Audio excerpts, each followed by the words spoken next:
Hola, hola, buenos días a todos. Buenos días, Susana. Buenos días, Marta. Buenos días a todas y todos. ¿Qué tal? A ir admitiendo a la gente antes de empezar, pues nuestra última reunión del taller, como digo yo, con broche de oro en la presencia de Marta Lamas con nosotros. Los fondos de pantalla son siempre de Francesca Budman, el de Dulce y el mío. Y bueno, es esta fotógrafa que a mí me gusta especialmente. Creo que hace unos retratos de lo que, de su sentir sobre la mujer. Ella solo hace autorretratos. La trayectoria de Marta comienza en los años 70, en el activismo feminista, en la academia, la investigación y la escritura. Para nosotras es un placer y un honor cerrar este taller con su presencia. Su recorrido deja huellas a través de las generaciones y es un referente en los feminismos de Latinoamérica. Las miradas que ofrecen los dos libros que sugerimos para hoy dejan ver un panorama espacial y temporal de una amplitud que en verdad sacude el pensamiento. La cantidad de autores y de autoras que cita, que comenta, con los que discute, van desde los orígenes del feminismo hasta nuestros días. Realmente con todas esas referencias uno se queda wow. Tan solo estos dos libros, Dolor y Política y Acoso, Denuncia Legítima o Victimización, requerirían en verdad un taller aparte, ya que no hay nada en ellos que sobre todo ese aporte. Marta nos abre todos los paisajes, el derecho, los activismos, la antropología, la historia, los estudios culturales, las paradojas del feminismo, los problemas de semántica y debates actuales. En la gama geográfica va de Europa a Estados Unidos para aterrizar en México, en los feminismos locales, los modos de activismo de hoy. No nos ahorra las paradojas, como todo, tal vez ciertos feminismos pueden ser recuperados por el neoliberalismo, por la religión. A la vez, yo valoro mucho en ella que ella trae un saber situado, lo que pasó en tal lugar, en la toma de filosofía y letras, en lo que vio en tal marcha a la que asistió y sus propios sentires sobre tal escena, sobre tal caso. Ella nos comparte sus sentimientos subjetivos en el espacio público y político. Las emociones del que investiga para ella cuentan. Trae un saber situado porque no escribe desde afuera. Disuelve la típica división sujeto-objeto y ella se entreteje en su escritura, abriendo al lector sus propias contradicciones, sus preguntas sin respuestas, sus asombros. Y yo pienso que esto es de un gran valor. Es una escritura a la vez arriesgada. Por ejemplo, no era fácil publicar acoso, denuncia legítima o victimización en plena efervescencia del Me Too, ni tampoco es sin riesgos defender a las trabajadoras sexuales arriesgándose a ser vituperada, digamos, por ciertos feminismos. Digamos que ella pone todas las contradicciones y los debates sobre la mesa y también uno puede imaginarla a ella misma mirando asombrada, sorprendida y en sus plenas contradicciones todo lo que ella misma puso sobre esa mesa. Pienso que su escritura tiene un valor performático y ya es activismo. Por otro lado, es de las pocas feministas que se aproximan al psicoanálisis. Tal vez el psicoanálisis habrá arrojado algunos aportes en sus modos de pensar los feminismos. Les voy a leer la presentación de Marta que publica la editorial Océano en el libro Dolor y Política. Dice Marta Lamas, etnóloga por la Escuela Nacional de Antropología e Historia y doctora en antropología por la UNAM. Es investigadora del Centro de Investigaciones y Estudios de Género de la UNAM. Participa en el movimiento feminista desde 1971 y ha sido fundadora de las revistas FEM y Debate Feminista, así como del grupo de información en reproducción elegida, GIRE, y el Instituto de Liderazgo Simone de Beauvoir. Es columnista de Proceso y comentarista en el programa televisivo Agenda Pública. Su libro más reciente, que yo pensé que era este, pero no lo es Memorias incompletas, algunos de mis activismos. Pues mil gracias, Marta, gracias por estar con nosotros y pues te damos la palabra. Muchas gracias. Bueno, yo para ordenarme y no irme por las ramas, hice unas notas que quiero ir leyendo y comentando, ¿no? Desde hace ya varias décadas, la teoría social y cultural se ha preguntado cómo la modernidad económica del capitalismo ha llegado a producir una sociedad de víctimas, es decir, una sociedad en la que las personas tienden a identificarse afectiva o psicológicamente como víctimas, independientemente de sus circunstancias o de su posición en la jerarquía social. Desde los años 70, filósofos, básicamente en las sociedades de Europa Occidental, desplegaron un interés respecto a la figura de la víctima y lo asociaron al proceso de la mundialización capitalista que liquida lo social como un factor político. A mí me interesa básicamente el pensamiento de Wendy Brown, es una feminista estadounidense que a inicios del siglo XXI, en el 2001, aunque su libro se tradujo hasta el 2014, publica La política fuera de la historia, ese es el título, y es para mí una impresionante interpretación psíquico-política del moralismo en la vida intelectual estadounidense, y ella analiza allí el profundo malestar en la cultura de la modernidad tardía. Y encuentra, entre muchas otras cosas, que este se compone de lo que ella llama narrativas rotas, quebradas, es decir, relatos y preceptos que habían sufrido con el tiempo una cierta erosión o un debilitamiento bajo estos desarrollos económicos y sociales generados por la mundialización capitalista. Entre las narrativas, aparte de la fe en el progreso universal, se encontraba esta ficción moderna del sujeto autónomo, dotado de voluntad, razón y derechos, que fue un precepto, básicamente desde la Ilustración, que había sostenido los relatos emancipatorios de la modernidad y que había encontrado su articulación, sobre todo en las constituciones democráticas liberales. El feminismo, digamos, los feminismos, yo hablo del feminismo como movimiento donde hay muchos feminismos, ¿no?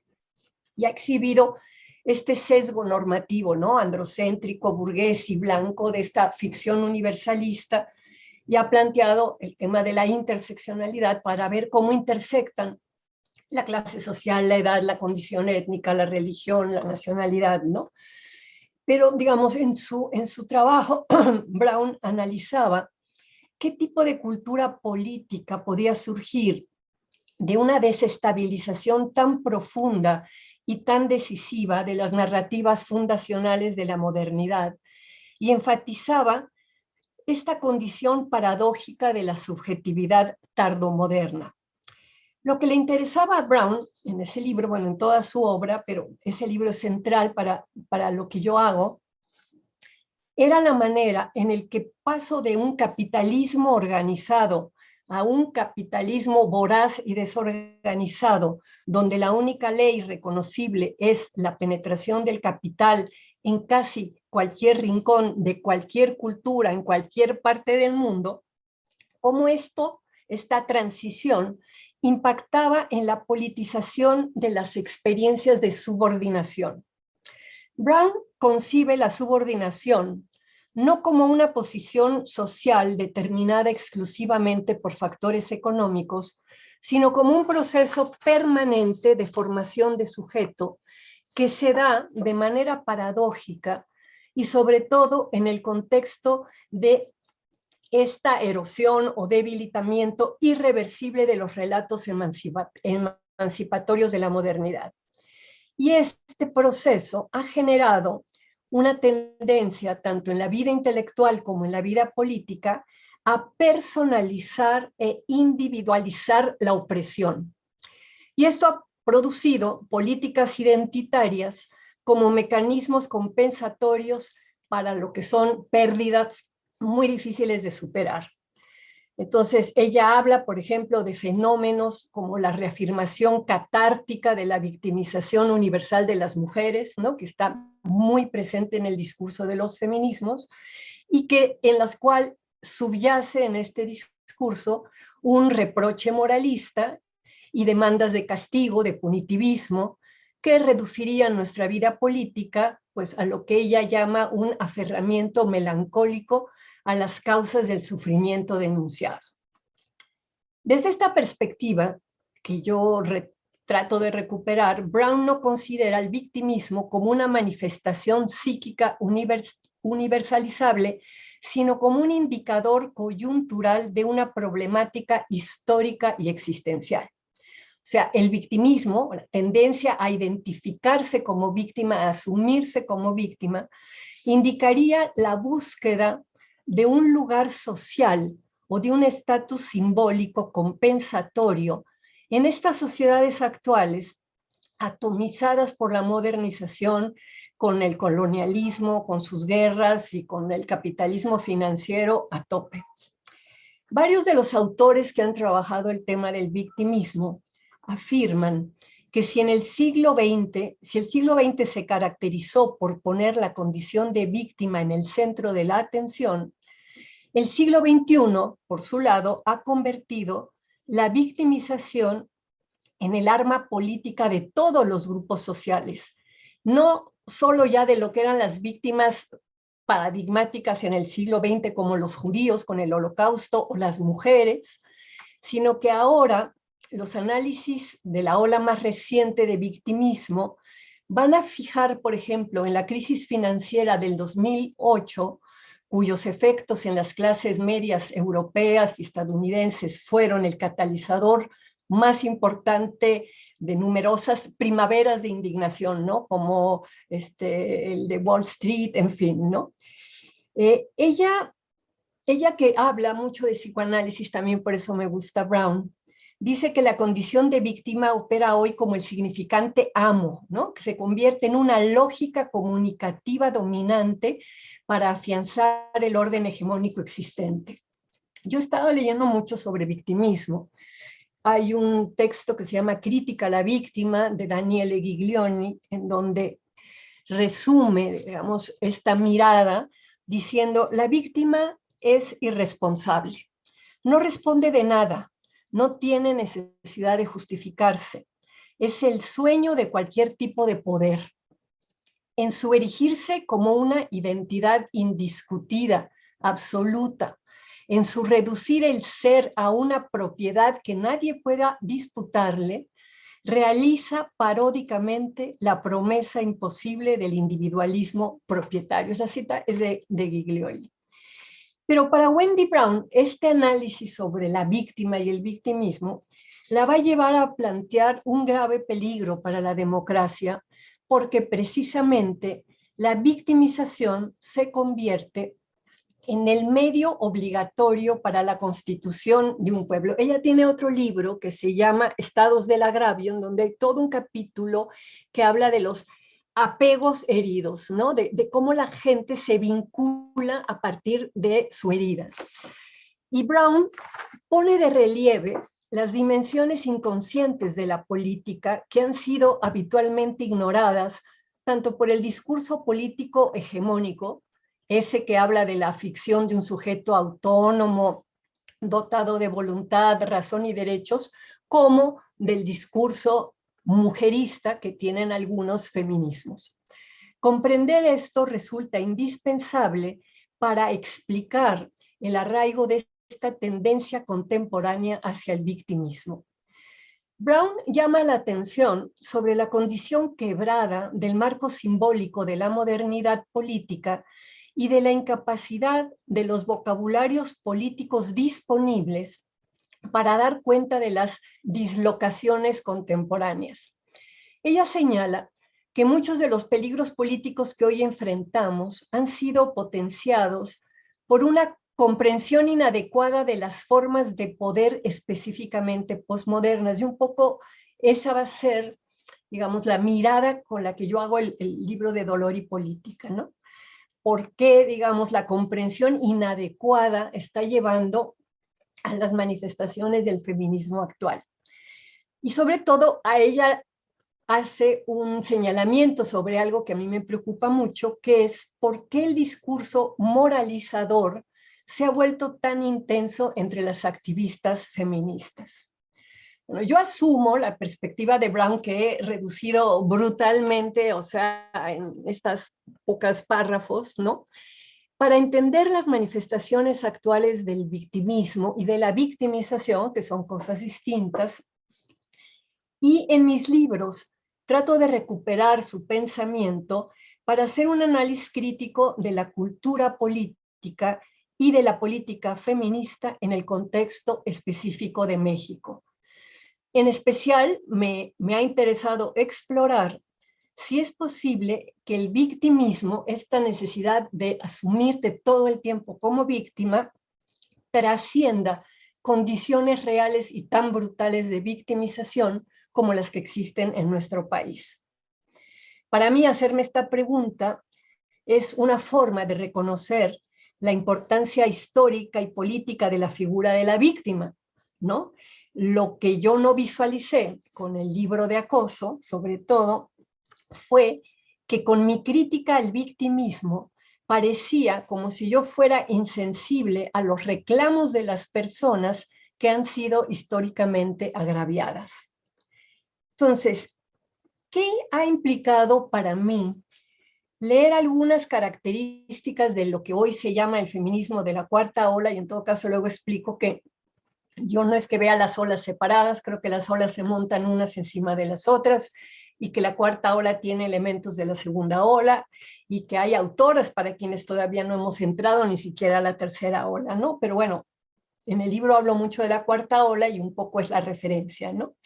Es decir, cómo se han hecho presentes en acontecimientos puntuales de la escena feminista mexicana, retomando esta perspectiva de Wendy Brown, que ella hace un diagnóstico muchísimo más amplio de la crisis de las narrativas políticas modernas, y yo simplemente me fijo, digamos, en cómo el victimismo generalizado figura, como ella dice, como un síntoma de profunda desorientación política.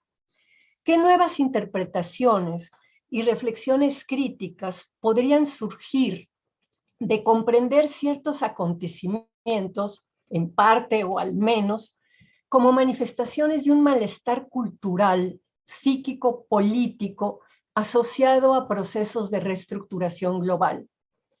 ¿Qué está en juego en las manifestaciones masivas de mujeres contra la violencia sexual? ¿Cuál es la postura de las distintas grupos o posiciones políticos sexuales que se disputan el significado del feminismo en la búsqueda más amplia de un sentido político? ¿Cómo definir, y esta es una de mis preocupaciones, quién es nuestro enemigo principal? ¿Son los hombres? Con la publicación de Acoso, intenté hacer una intervención crítica en el discurso mediático del acoso, tal y como había venido configurándose en contextos tan diversos como Estados Unidos, Francia y México, en particular a partir del año 2016. A propósito de las resonancias y reverberaciones particulares que tuvo el Me Too, un contexto en el que claramente las reverberaciones no las podemos reducir a un fenómeno mediático de clases medias, pues se insertan en complejos contextos con altos índices de violencia extrema contra las mujeres, ¿no? Es decir, pero a propósito de la resonancia que tuvo el Me Too, me parecía, cuando empecé a hacer ese libro, que había riesgos políticos para las mujeres mexicanas en la aceptación acrítica del discurso mediático dominante sobre el acoso. La premisa central de mi argumento se refería al impacto cultural y subjetivo de la globalización neoliberal en los procesos de politización de mujeres jóvenes en México y podríamos pensar que en América Latina, cuyas posiciones respecto a la violencia sexual me sugerían una influencia ideológica abrumante de una corriente específica del feminismo gringo, en particular el llamado feminismo de la dominación, que la gente lo suele llamar feminismo radical, asociado a figuras como Catherine McKinnon y Andrea Dworkin. Encontré muchos rasgos puritanos y conservadores en ese feminismo dominante, además de un enfoque victimista mujerista que consiste en concebir la condición de víctima como parte integral de la condición femenina. Lo digo en el libro textualmente, o sea, de un lado tendríamos a la mujer como víctima impotente y oprimida, y por el otro al hombre como victimario violento y dominador. Hay autoras que consideran la masificación digital del feminismo no como una nueva ola del feminismo, sino como un regreso a la guerra entre los sexos que se dio durante la segunda ola del feminismo estadounidense. Allí hubo una polarización y un antagonismo en torno a la comprensión de la sexualidad y sus representaciones, y se usaron mucho dicotomías como placer o peligro, víctima, consentimiento, ¿no? O sea, baste leer el magnífico artículo de Gayle Rubin, de Carol Vance, todo lo que fue la gran conferencia que se llamó Política Sexual, ¿no? Placer o peligro en 1982, ¿no? Y cómo esta dicotomía ha impactado en el tratamiento jurídico del trabajo sexual, de la violación y de la pornografía. Mucho del análisis actual, veía yo, se hace sin conocer estos debates históricos y desconociendo las posiciones teóricas alternativas que desarrollaron estas críticas, que yo llamo críticas feministas de izquierda, anglosajonas, algunas europeas, otras. En acoso, digamos, mi señalamiento sobre las consecuencias negativas de las creencias mujeristas y victimistas en el abordaje de la violencia no era una evaluación de las denuncias específicas que las mujeres mexicanas estaban haciendo contra la violencia sexual. Yo apuntaba a otra cosa, a la manera en que desde la década de los 80 se estaba fortaleciendo un paradigma político conservador sobre el género y la sexualidad, en donde yo veía que iba creciendo el uso de un discurso sobre la mujer víctima y se estaba convirtiendo en un elemento clave en el que la lucha feminista contra la violencia hacia las mujeres se estaba volviendo funcional al neoliberalismo y su política punitiva y carcelaria. Esto además lo trabaja Nancy Fraser, lo trabaja Silvia Federici, lo trabajan un grupo amplio de otras feministas, no es nada original mío. Varias autoras marcan los inicios de los años 90 como el momento en donde hay un cambio de paradigma respecto a explicar qué pasa con la mujer, ¿no? Entonces ya no es la opresión de lo que veníamos nosotras hablando, que había una opresión, una subordinación, sino que el cambio del paradigma se va a colocar en la violencia. Eso está muy claro, por ejemplo, en 1995, en la cuarta conferencia de la mujer que fue en Beijing, cómo el discurso cambió, a diferencia de las anteriores conferencias, ¿no? En donde se hablaba de explotación, de opresión, de discriminación, y aquí se empieza a hablar de violencia, así como la única causa explicativa de lo que pasa con las mujeres. A mí me preocupaba y me sigue preocupando que el liberalismo y su política punitiva se vuelva el obstáculo mayor, no solo para las reivindicaciones históricas del feminismo como la libertad sexual de las mujeres, sino también para un compromiso democrático con la legalidad. Yo por eso puse en el libro, aquí la cita en página 146, que por eso precisamente la lucha contra el acoso sexual y el hostigamiento sexual no puede desvincularse de la lucha por la legalidad. Y esa fue la defensa que hice sobre la presunción de inocencia, el debido proceso, que, digamos, generaron muchísimas reacciones adversas. yo terminaba señalando que resulta difícil criticar la perspectiva de las dominance feminist, de que todos los hombres son en potencia violadores o acosadores, cuando en México todos los días hay feminicidios y violaciones. Y proponía que tal vez algo que podríamos empezar a debatir es quién es el enemigo principal en este momento y en nuestro país. Y sin duda para mí, dicho enemigo principal no son los hombres, aunque muchos sean parte del problema, sino que es la dinámica material y simbólica del capitalismo neoliberal que ha ido configurando los cambios en las relaciones entre mujeres y hombres y que ha fortalecido una política sexual moralizadora y represiva, troquelando las subjetividades de todas las personas, de las mujeres y de los hombres. Con el libro quise detonar un debate político respecto a la influencia de la subjetividad capitalista en los procesos políticos culturales de México, pero provoqué una fuerte reacción defensiva. El término victimismo mujerista no negaba el fenómeno de justa rebelión, ¿no? El acto de las mujeres de decir no a la violencia que significa el acoso. Pero la reacción defensiva me enfrentó con una dificultad objetiva. No compartimos los mismos marcos de interpretación, ni tenemos la misma perspectiva para visualizar en la vida política contemporánea del feminismo la subjetividad política en sus dimensiones micro y macro de la globalización neoliberal. De esa manera, mi persona, pero no mis planteamientos, fueron denunciados como reaccionaria, agente del neopatriarcado, colaboracionista con el enemigo, ¿no? Y fue como muy difícil tratar de alentar un análisis sobre esta racionalidad que a mí digo es el gran argumento de Wendy Brown, ¿no? La racionalidad neoliberal por la que estamos tan atravesados. De esa forma, y esto lo cuento en el otro libro, en Dolor y Política, en noviembre del 2018, mi libro salió publicado a finales de julio.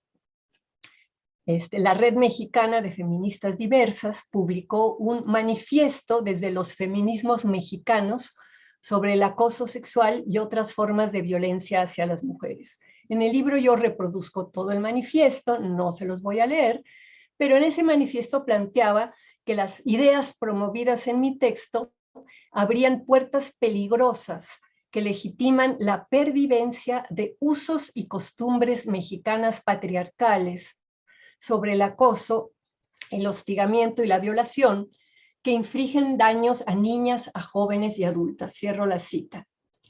Esta interpretación tajante, que no reconstruyó las ideas expuestas en el libro, ni dio cuenta del argumento, ni de los matices con los que hablo de debates históricos de los feminismos anglosajones y franceses y del contexto mexicano, ¿no? Fue realmente un reproche y también una acusación, ¿no? Porque irritó, molestó y no se entendió la disyuntiva planteada por el título de denuncia legítima o victimización. Mi libro no fue recibido como una invitación a debatir y a argumentar sobre los discursos que nos producen como sujetos, sino se vivió como un ataque político a las mujeres víctimas. Incluso se dijo que era una justificación del acoso de la vida cotidiana. Queda claro que me equivoqué en no visualizar el contexto al que yo me estaba dirigiendo. Es claro que en un país tan desigual como México, no todas las mujeres tienen el mismo capital social o cultural, ligado en parte al económico, para enfrentar el acoso, para detener un avance sexual no deseado de un modo oportuno y contundente, para alejarse o resguardarse y de ese modo ignorar las agresiones insistentes en la vía pública. Yo no fui clara, digamos, en mostrar esta posición. Mi libro iba en otra dirección, ¿no? En poner en cuestión lo que para mí era soberanía que estaba ganando el discurso sobre la víctima. No calculé digamos que además hacer un análisis de este tipo requiere una cierta capacidad de distancia. Y yo publiqué muy pronto, en un momento en que las mujeres se encontraban en un proceso de politización, se hallaban animadas por un deseo de solidaridad que había despertado el Me Too y no tenían en ese momento la posibilidad de escuchar una crítica a lo que yo quería plantear. El fenómeno psíquico-político descrito por Wendy Brown acerca de la paradoja de la subjetividad política influyó en que fuera tan mal recibido mi término de victimismo mujerista. A esto se suma además mi postura, como ya lo dijo Susana, respecto al trabajo sexual. O sea, es parte de todo un paquete en donde, bueno, ahorita no solo está el trabajo sexual, está el alquiler de úteros, está la identidad de las mujeres trans, ¿no? Sí, y mi postura con respecto al trabajo sexual, también de eso hablo más en el libro de Dolor y Política, ¿no? Pues me ha generado, pues desde que se diga que soy una proxéneta y a mis pobres alumnas de la UNAM las califiquen de que son mis pupilas, ¿no? Cosas por el estilo. Entonces, creo que a estas alturas, por lo menos en México, de la investigación social y cultural, es bastante evidente la plausibilidad de una presencia ideológica desproporcionada de estas corrientes del feminismo estadounidense, ¿no? Que se han institucionalizado a nivel internacional y que en alianza también con organizaciones religiosas y de extrema derecha, han impulsado campañas de criminalización del trabajo sexual, de la pornografía, principalmente con argumentos victimistas y mujeristas. Hay un libro espléndido de Elizabeth Bernstein que se llama Brokered Subjects, ¿no? El broker es quien gestiona, entonces brokered subjects, yo no sé cómo traducirlo, pero bueno, luego les paso la cita a Susana por si lo quieren conseguir. Pero bueno, había un clima psíquico-político en el feminismo donde la institucionalización preferente de ciertas posiciones y convicciones políticas, en este caso respecto a la política sexual y a la naturalización del victimismo como un instrumento básico para hacer política en estos tiempos neoliberales. Lo que Brown califica de vivir en tiempos de una guerra generalizada por el reconocimiento y por la capitalización de la condición de víctima. Mediante esta naturalización moralista de ciertas posiciones, se impulsa una representación de las mujeres en general. Esto, obviamente, efectúa una reducción antidemocrática del feminismo en tanto movimiento tan complejo y problemático como su historia. Un movimiento abierto que está en disputa y en el que continúan enfrentándose políticamente posiciones diferenciadas respecto al significado mismo de la sexualidad y de la violencia. Indudablemente los contextos dificultan poner la atención a procesos complejos, agitados, de politización masiva y de revolución cultural. Esto es lo que una británica que se llama Prudence Chamberlain habla de la temporalidad afectiva, de eso hablo en el libro de Dolor y Política. Suponiendo que, como lo dijo ya en su momento Wendy Brown, el éxito del dominance feminism, de las feministas llamadas radicales, se deba menos a sus argumentos que a la lógica afectiva de la forma en que comunican públicamente las cuestiones, ¿no? ¿Qué ha implicado el que en todo el mundo, eso no solamente ha pasado en México, las mujeres jóvenes se hayan sentido tan interpeladas por este discurso mujerista feminista? ¿Hacia dónde sería preciso ampliar la clave de lectura de lo que acontece a fin de que trascendamos lo anecdótico, lo personal y podamos enriquecer un diagnóstico teórico crítico del victimismo en la vida intelectual y política contemporánea desde los contextos singulares y específicos como el mexicano? ¿Qué podemos comprender de este fenómeno si retomamos una mirada más amplia? Más allá de la inmediatez micropolítica y de estos reclamos de las feministas indígenas, de las feministas mujeristas, de las mujeres organizadas, de los colectivos, etc. ¿Cuál es la importancia de unir una perspectiva histórica amplia a una interpretación psicopolítica de las movilizaciones que hoy hay en nuestro país y que son masivas en contra de la violencia sexual? Eso fue lo que me llevó a escribir. Bueno, también me llevó a una razón personal escribir Dolor y Política, y ahorita se las cuento, nada más termino con esto. Tal vez hubiera sido importante en mi libro de acoso señalar las diferencias de las universidades estadounidenses con lo que ocurre en las universidades mexicanas, donde la denuncia de acoso y de hostigamiento sexual ocurre en un contexto muy distinto de desigualdad y de violencia extrema como el feminicidio. Sin embargo, dudo que tales diferencias históricas, sociológicas, incluso políticas, hubieran anulado, ¿no?, la posibilidad de comparar lo que ha sido una articulación discursiva similar, victimista, de estos activismos universitarios, sean estadounidenses o mexicanos. En Dolor y Política me propuse nuevamente repensar aspectos de una narrativa cultural dirigida a las mujeres y ver cómo atraviesa, cómo atraviesa las protestas, las movilizaciones de los grupos de activistas feministas. De nueva cuenta, esta narrativa me remite a las dimensiones culturales y políticas de la globalización capitalista y en particular al neoliberalismo como la racionalidad política que, como bien dice Wendy Brown, lo reconfigura todo, incluyendo la subjetividad de las mujeres jóvenes, ¿no? Y lo reconfigura en términos económicos, empresariales, de autopromoción, de cálculos de rendimiento, de muchísimas maneras que las enuncio en el libro, no las voy a repetir acá. Yo sigo los estudios de dos analistas, Gilly Orgard, las cito, son varias investigadoras británicas, que hablan de cómo el feminismo fue reconfigurado por la industria cultural, ¿no? Los mensajes de la moda, de la belleza, las series, la televisión, las películas, ¿no? Y resumo que un mensaje principal del postfeminismo mundializado es: la inseguridad femenina es aborrecible y la asertividad es sexy, ¿no? Ellas, la cita es de ellas, ¿no? Y yo creo que aunque México y América Latina tienen sus particularidades, y a lo largo de todo el libro siempre hablo de primer mundo y tercer mundo y trato de no generalizar, ¿no? Lo que son las dimensiones económicas del neoliberalismo, el racismo y la vigencia del modelo colonial invaden las subjetividades en todas partes.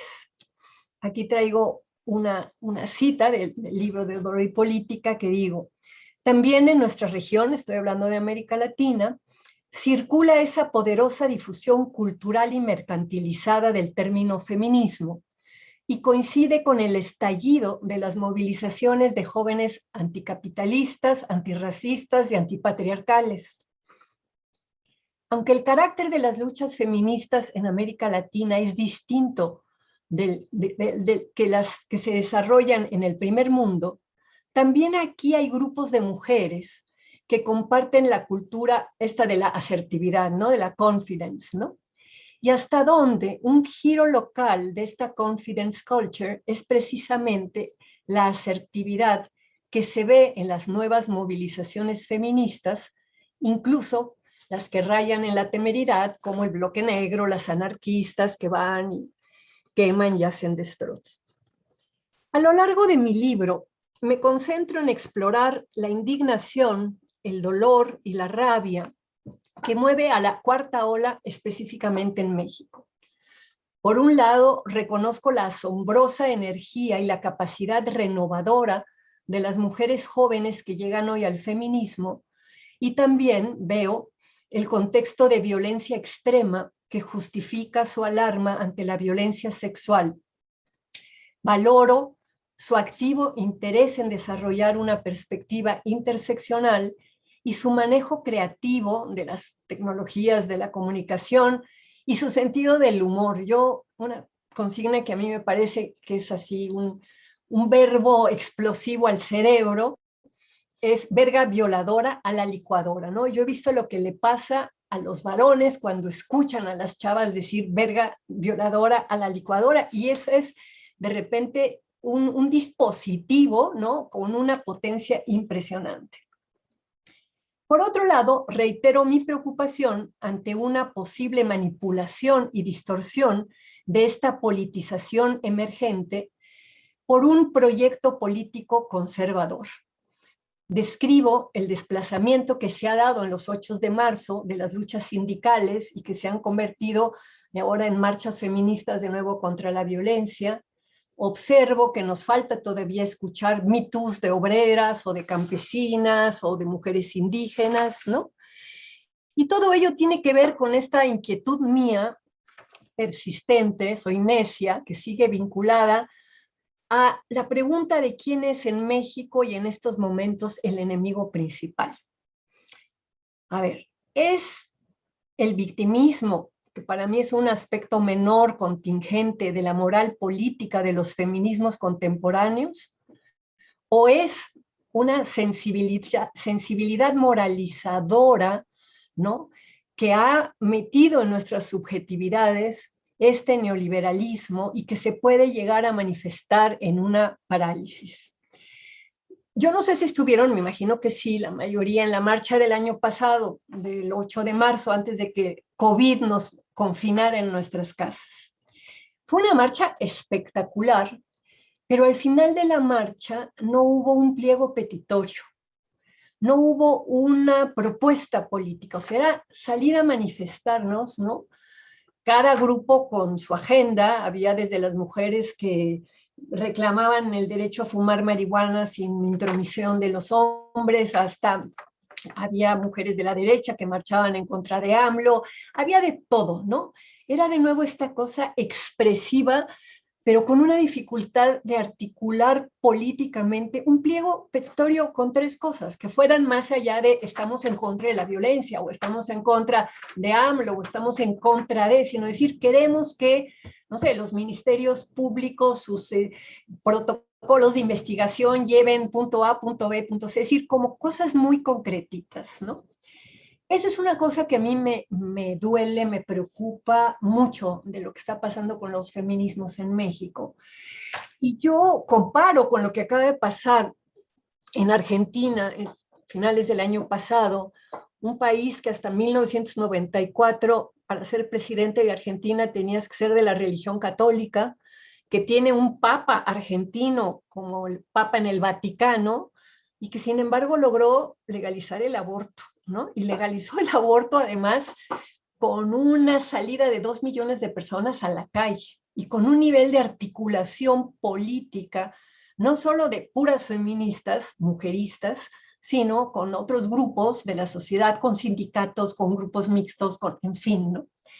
Entonces, a mí mi preocupación, que es la que he ido, digamos, tratando de desarrollar en estos libros, es que el problema de fondo es la influencia ideológica de cierta postura victimista arraigada en la subjetividad y en la temporalidad afectiva, que está inserta en cómo en el capitalismo neoliberal se producen los sujetos, y que la medida en que no se tome un paso atrás y se pueda ver críticamente eso, pues entonces vamos a seguir atrapados en ese discurso del mujerismo feminista.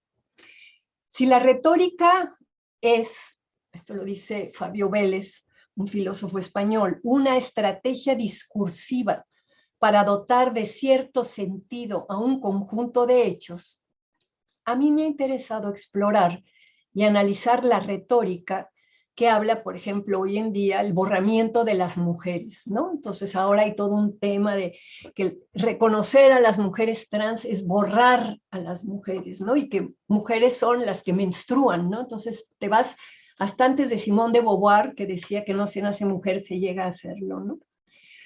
Finalmente, y ya para escucharlos a ustedes, sus dudas, sus comentarios, sus preguntas, ¿no? Yo no descarto la posibilidad, el potencial que puedan tener los feminismos en México de generar proyectos solidarios, ¿no? Y tampoco descarto que las prácticas narrativas de la condición de víctima en ciertos contextos puedan tener un impacto muy positivo. Lo que me preocupa es la tendencia de este discurso victimista, cómo consolida las jerarquías sociales, porque difumina el origen de ese sufrimiento. O sea, contar historias emotivas, ¿no? Mi hija me la desaparecieron, a mi tal le hicieron tal, puede amplificar y transmitir este alcance del dolor personal a un público que a lo mejor se conmueve, pero no necesariamente contribuye a esclarecer las causas políticas, psíquicas de ese dolor, y estructurales, diría yo también. Y esto hace que las prácticas narrativas de la victimización sean particularmente escurridizas, difíciles de criticar, justamente porque su eficacia política proviene enteramente de un acto de comunicar el agravio. Wendy Brown de nuevo, que habla de estos estados del agravio, ¿no? O de comunicar el trauma, porque lo que se trata es de generar una respuesta pública inmediata. Y esto va en detrimento, pues, de una reflexión de otro tipo, ¿no? De una investigación y de un tomar en cuenta la condición psicopolítica del yo hoy en día, ¿no? El victimismo como arma política, lo que Gabriela Méndez Cota, una investigadora de la Ibero, una filósofa mexicana, califica de victimismo estratégico al victimismo como arma política. Ese yo lo veo presente en estas movilizaciones feministas en México en relación a la violencia sexual. Y esto hace que la interacción de estos nuevos feminismos con las plataformas digitales corra el peligro de volverse una cuestión meramente consumista, ¿no? De tal manera que su trabajo político en las plataformas se reduzca a estar difundiendo narrativas victimistas, ¿no? Difundir, sin llegar a hacer este otro tipo de análisis sobre lo psicopolítico que me parece que por ahí deberíamos de empujar una reflexión del feminismo. Creo que hay que mantener abierta la pregunta por las condiciones de posibilidad, así como los alcances y las limitaciones de la resignificación que están haciendo estas jóvenes feministas.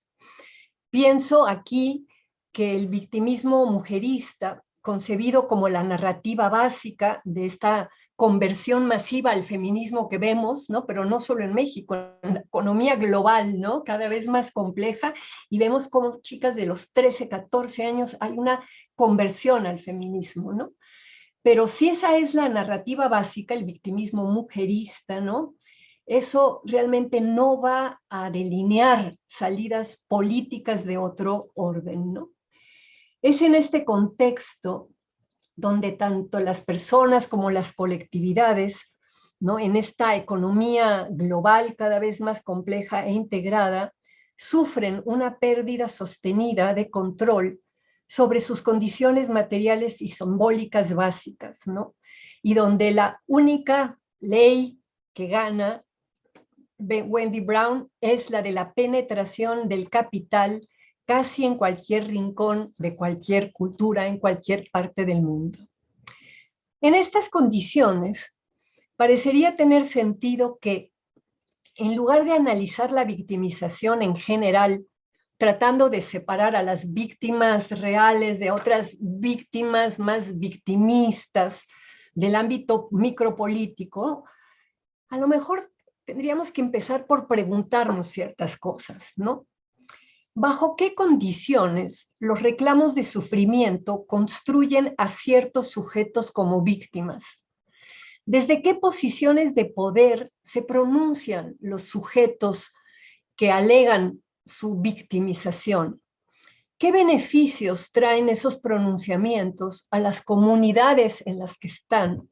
Hay toda una discusión en el libro sobre si expresar la violencia puede ser productivo o contraproducente, en donde yo retomo a una filósofa de origen hindú, Asya Srinivasyan, que le discute a Martha Nussbaum, que es una de mis ídolas intelectuales, ¿no?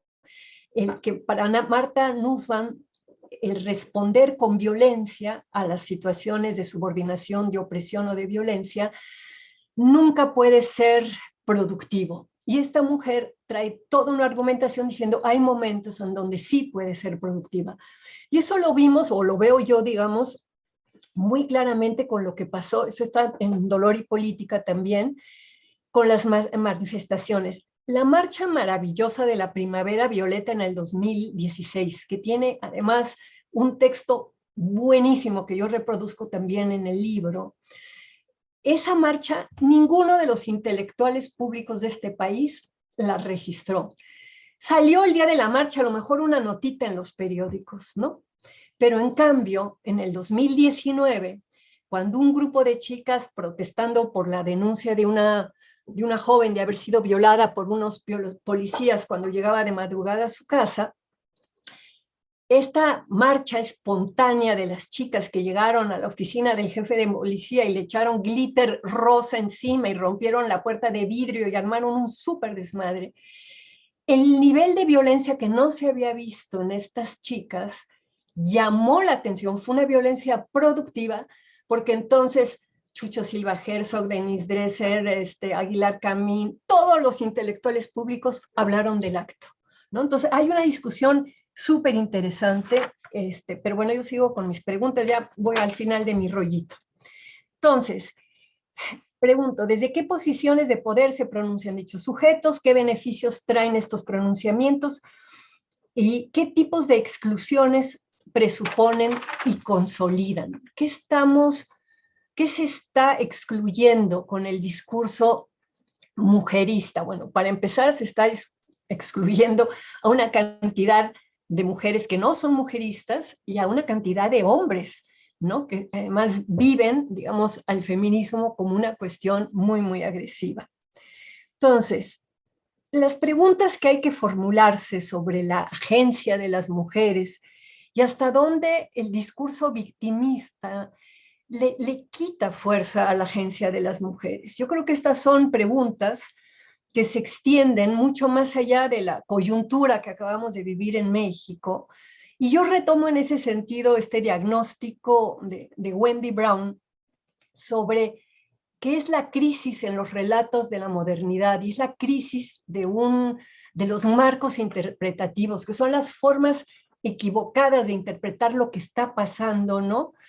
Y que todo eso, Wendy Brown no lo dice con estas palabras, eso se lo adjudico yo, es nuestro nuevo malestar en la cultura para reivindicar a nuestro querido Freud. Entonces, bueno, eso que escribí era un esfuerzo por tratar de encontrar el hilo conductor de los dos libros, que sé que Susana les había planteado que a lo mejor les podía interesar leer alguno de los dos, y pues ahora toca que ustedes me digan si los leyeron, si tienen dudas, si tienen preguntas, cuestiones. Mil gracias, Marta. La verdad, todo lo que abren, no nada más tus libros, tu discurso ahora. Yo saludo especialmente que hayas arrancado tu conferencia con el tema de la víctima, porque es algo tan difícil de abordar, tan paradójico. En el taller hemos un poquito de lado abordado la cuestión de cómo la figura de la víctima, a la luz de Lacan, de Sade, de Freud también, llama a cierto sadismo, llama a algo espectacular, a algo víctima glamuralizada, y me abre mucho los ojos lo que tú decías al inicio, citando creo a Brown, como la víctima se convirtió en una especie de significante amo inapelable. Me hace acordar también a Foucault cuando habla del poder del loco, y aquí habría un poder de la víctima, sí hay un poder ahí. También esta cuestión de toda la emoción y los sentimientos de rabia puestos en el activismo de lo que es llamado el feminismo radical, que impide pensar de pronto, impide abrir las puertas al pensamiento, a los análisis de discurso y a lo que tú planteas en el libro, hasta qué punto, en los dos libros, hasta qué punto cierto feminismo puede ser recuperado para lo peor. Es decir, para dar al traste con las conquistas feministas anteriores, con la liberación sexual, pues también como hemos sido, como el patriarcado milenario ha sido tan incorporado que en la subjetividad de cada quien, hombres y mujeres, pues cargamos con eso, y como los hombres también finalmente son víctimas de esa educación varonil machista en la que han sido formados, y como ahora son castigados por ello y deben renunciar así de la noche a la mañana a toda una educación de siglos y milenios. Bueno, son tantas las preguntas que a mí me surgen que yo la verdad que rescatando un punto que tomamos en el taller es cómo la historia y la ciencia ha identificado a la mujer en el lugar de la pasividad y al hombre en el lugar de lo activo. El psicoanálisis ha contribuido a ese deslizamiento y de algún modo la figura de la mujer víctima refuerza ese lugar de la pasividad, del continente negro, de la castración en que ha sido sumida la mujer, y eso pues no favorece al pensamiento o a la lucha por la liberación.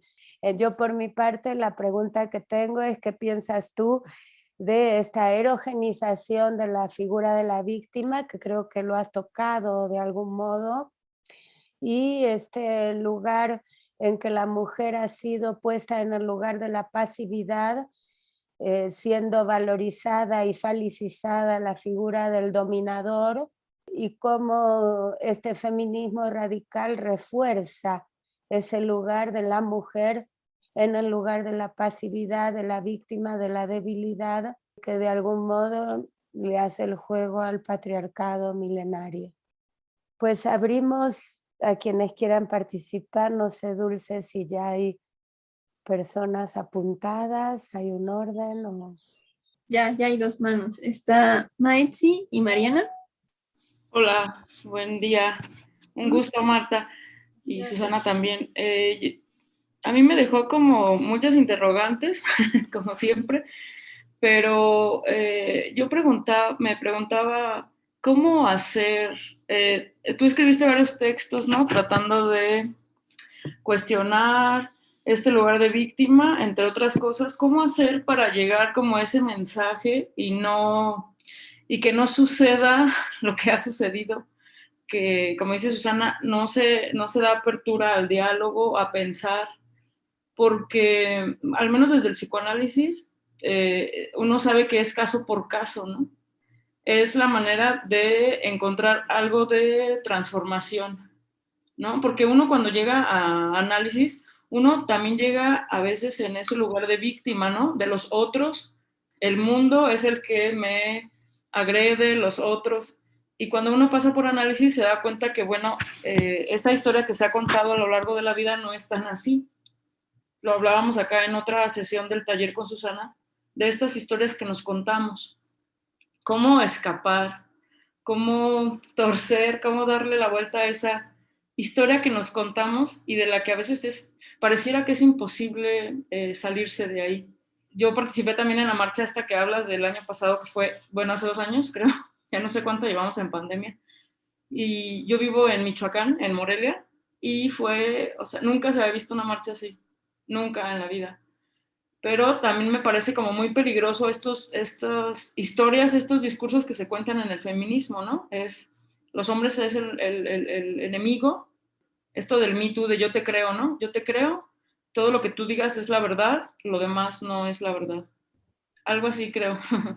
Bueno, tu pregunta de cómo hacer, pues para eso es el debate público, ¿no? Y el debate político. Si tú intentas en los distintos feminismos de abrir un espacio para que por lo menos entre nosotras podamos discutir estas cosas en vez de la cancelación, ¿no? De, no, tiene tal postura, no me interesa ni siquiera escucharla. Pues claro, una cosa es el trabajo individual que puede hacer uno en un espacio analítico, ¿no? Pero el trabajo político implica básicamente debate, ¿no? Y eso no lo estamos teniendo los feminismos en este momento. Es que esa era más bien la pregunta, a lo mejor no me supe expresar. O sea, ¿cómo salirte de esta historia que te has contado de que la vida es así? Es de esta manera, ¿cómo dar esa apertura a esos otros discursos que también te interroguen y que te hagas interrogarte? Es como, está como complicado, ¿no? Parece una tarea imposible, pues. Está complicado porque además, insisto, estamos troquelados, ¿no? Y nuestra subjetividad no tenemos una postura crítica con respecto a por qué deseamos lo que deseamos, por qué pensamos lo que pensamos, ¿no? Entonces sí hay algunas personas que tienen esa postura crítica y a veces intentan en un momento determinado generar procesos, ¿no? Sí. Y por eso es que sigue el sistema, pues, de la misma manera, ¿no? Troquelando y avanzando porque no hay esta posibilidad de romper. Es muy fuerte el tema de la cultura, ¿no? De la psicopolítica. Es difícil, ya por último, es lo que sucede a veces con el psicoanálisis, ¿no? O sea, Freud se le ha tachado de feminista, de antifeminista, patriarcal, heteronormativo, al psicoanálisis en general, ¿no? Cuando, pues no, muy poca gente de verdad lee los textos y hace una crítica de lo que dijo Freud al principio, después y al final, ¿no? Claro. Y hay un autor que se llama Russell Jacoby que habla de la amnesia social, de todo lo que fue en un momento determinado los grandes aportes del psicoanálisis y que ahora se están como olvidando, ¿no? Freud es demasiado nuevo para ser un clásico como los griegos, pero ya es muy viejo para estar ahorita en la discusión de lo que están leyendo las jóvenes feministas. Gracias. Muchas gracias. Bueno, primero que nada quiero aprovechar la oportunidad para darte las gracias por todo tu trabajo. Te he escuchado y te he seguido desde los años 90 y nunca había podido darte las gracias. Así que gracias y además comparto la preocupación y me parece muy valiente plantearlo ahorita donde pareciera ser que se ha generado ese otro dogma donde nadie puede decir nada que esté fuera de los discursos dominantes porque se expone precisamente a esas agresiones, ¿no? Me parece que hay que ser valientes y esa valentía, también te doy las gracias por esa valentía. Mi preocupación va quizás en el sentido de los temas que has tocado con respecto al pliego petitorio, por ejemplo, que después de la marcha no hubo un pliego petitorio, este discurso del mujerismo y la victimización que pareciera un reclamo hacia un daño. ¿Y dónde queda el Estado en todo esto? Es que pareciera ser que los feminismos ahora, que desde mi punto de vista tienen la alternativa más lúcida, que es el feminismo del comunitario y la apuesta por el común, por ejemplo, pensando en Federici también, pareciera ser que es una vuelta a lo local, porque el Estado no da para más, ¿no? Entonces, quizás yo diría, bueno, quizás no hubo pliego petitorio porque no tenemos esa interlocución que había cuando había una figura de Estado, aunque fuera una figura de Estado opresora, un Estado que desaparece, un Estado pensando, por ejemplo, en las dictaduras argentinas, había una creencia de que había una alternativa hacia la democracia y hacia la construcción de otro Estado. Y ahora pareciera ser que la alternativa ya no va por ahí, ¿no? Entonces, ¿qué va a pasar? ¿Hacia dónde vamos, digamos, con la protesta? ¿Y qué vamos a construir después? O sea, parece que no tenemos esa visión de futuro que había antes, ¿no? O por lo menos a mí me preocupa porque no la veo, y si ese futuro sería, digamos, una apuesta por lo común, por lo local, por el comunitarismo, entonces, ¿dónde queda, digamos, finalmente, más allá de los discursos identitarios de la nación, el Estado cumple una función con respecto a cosas muy básicas como la infraestructura, etcétera, ¿no? Tú hablas de la apuesta por la legalidad y yo pienso, bueno, pero ¿quién garantiza esa legalidad? Finalmente tiene que haber un Estado, ¿no? Entonces, me interesaría tu reflexión al respecto y a lo mejor a ver si me dejo de preocupar o me preocupo. No te dejes de preocupar, hay que estar muy preocupados, ¿no? Mi visión política sí es, digamos, bastante socialdemócrata, por llamarlo de alguna manera, ¿no? O sea, yo vengo de una izquierda del trotskismo, entro al feminismo, pero al final sí pienso que los cambios políticos estructurales que necesitamos pasan por la construcción de lo que se llama un estado de bienestar, que nunca lo llegamos a tener a México. Tuvimos un estado paternalista que dio ciertas dádivas, pero mal dadas, y por eso tenemos la crisis de ahora. Un buen estado de bienestar, ¿no?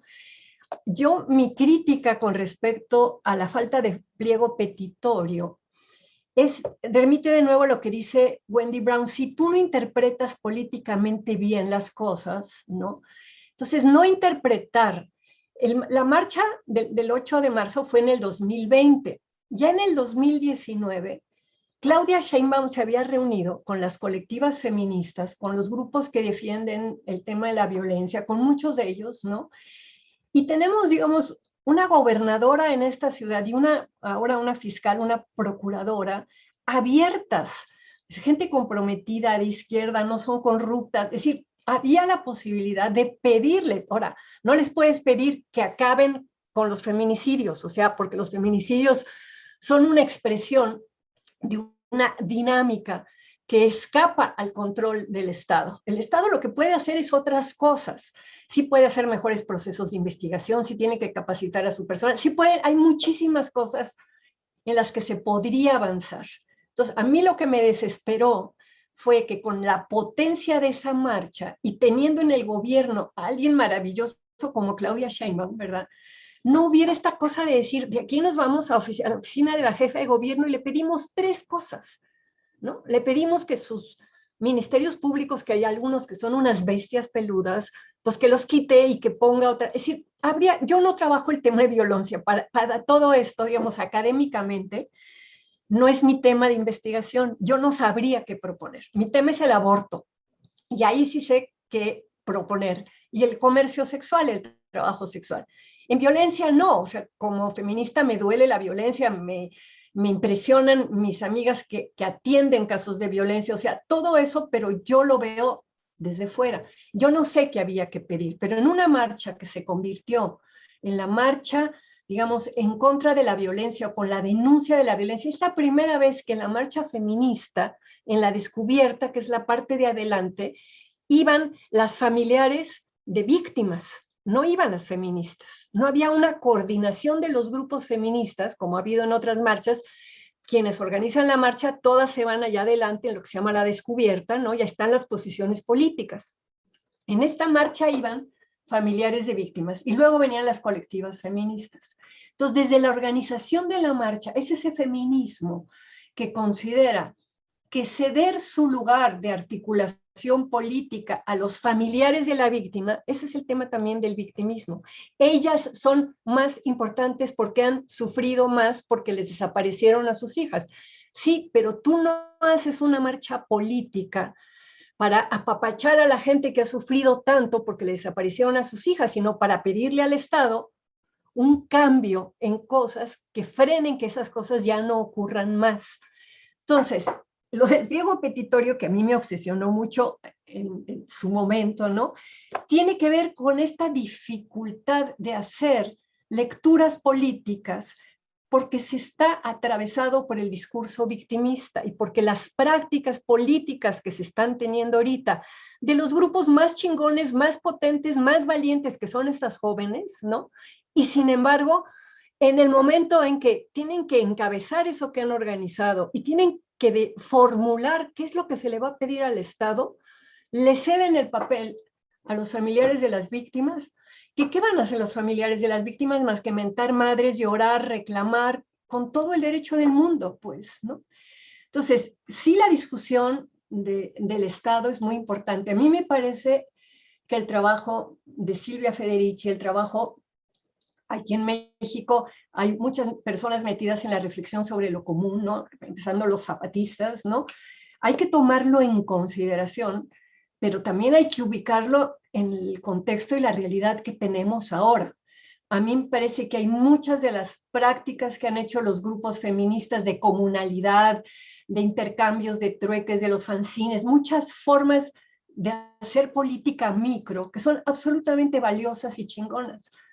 Pero eso no va a, digamos, a mover el eje del gobierno si no hay otro tipo de acciones, como sí fue la marcha del año pasado, que hubiera a lo mejor movido en 2 o 3 puntos. Entonces, yo no puedo renunciar a la noción del Estado, pero sí creo que un Estado feminista, ¿no? Un Estado ecológico, un Estado animalista, un Estado con toda una serie de características que queremos que tengan la política desde ese Estado, lo tenemos que construir, y en donde la discusión de lo común es uno de los pilares de esa discusión. Pero no podemos pasar de lo que tenemos ahorita a imaginarnos de una manera absolutamente anarquista, en el buen sentido del anarquismo, ¿no? A que cada quien se gobierne a sí mismo. Sí, necesitamos todavía un Estado, con todo lo que implica tener un Estado, que es el monopolio legítimo de la violencia, entre otras cosas también, ¿no? Entonces, por ahí sería yo, Mariana, lo que pienso, pues, ¿no? O sea, las mediaciones, o sea, yo por eso soy reformista.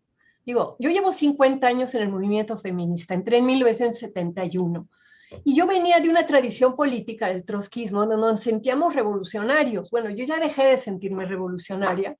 En todo caso, creo que hay la revolución simbólica de la que habla Pierre Bourdieu, es una revolución en las formas de clasificación y en las formas de interpretación.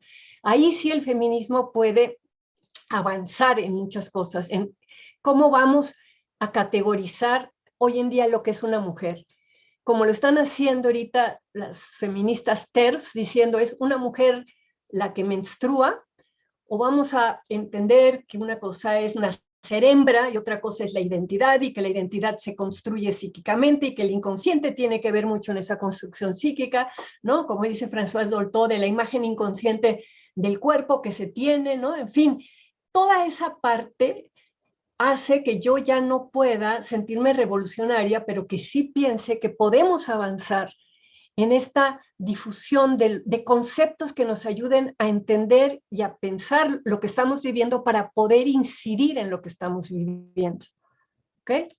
Híjole, soy muy rolluda para contestar, ¿verdad? Pero bueno, es que está muy padre estar en un grupo como ustedes, porque si las feministas le tienen cosa al psicoanálisis, es una de mis batallas perdidas, pero bueno. Dulce, dime quién sigue. Sí, bueno, ya hay un orden. Seguiría Vanessa, después iPhone, después Yamir y Neila, por favor. Pero ahorita Vanessa. Muchas gracias. Bueno, Marta, pues es un placer, ¿no? Yo también quiero aprovechar la oportunidad, evidentemente para agradecerte. Sabes el cariño y lo que representas en mi vida feminista y no solo feminista. Y bueno, agradecerte que te sostengas, que no claudiques y que, pues eso, ¿no? Que siempre nos invites como a interpelarnos. Tengo muchas ideas a partir de lo que compartiste y también como rescatar la experiencia de Quintana Roo, donde vivo hace 12 años y que pasó algo justamente al revés de lo que tú compartiste. En Quintana Roo, cuando yo organicé una de las primeras marchas, pues en Cancún, imagínense ustedes, el lugar turístico de México, fuimos 3 personas a la Marcha de las Putas, que fue todo un movimiento que se hizo como en el 2009. Y en el 2017, cuando DAS hace una primera propuesta de salir a las calles, fuimos 8 personas, 8 mujeres. Y en esta marcha que tú señalas, que también fue una marcha muy impactante para el Estado, la organizamos varias colectivas y organizaciones y fuimos más de 8,000 mujeres. Y justamente el tema articulador era la violencia. Y nosotras sí tuvimos un pliego petitorio que se leyó al final. Y entonces, en ese sentido, a mí me parece que hay algo como difícil de poder... hay una frontera en este trabajo alrededor de la violencia que